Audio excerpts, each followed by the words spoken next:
Morning. I'm going to do a review of a C.S Bell number 3 coffee grinder.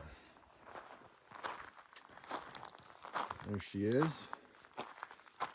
Big old thing. Weighs about 70 pounds. Hand cranked. Big old hopper, holds a 2-pound bag of beans. There's an adjustment.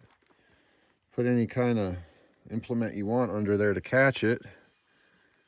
And you just get to grind it.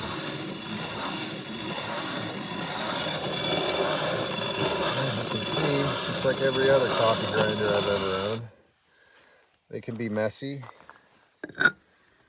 but pretty good grind. And you can adjust it even further. It just gets harder to turn. But you can do a little real fine grind. I love it.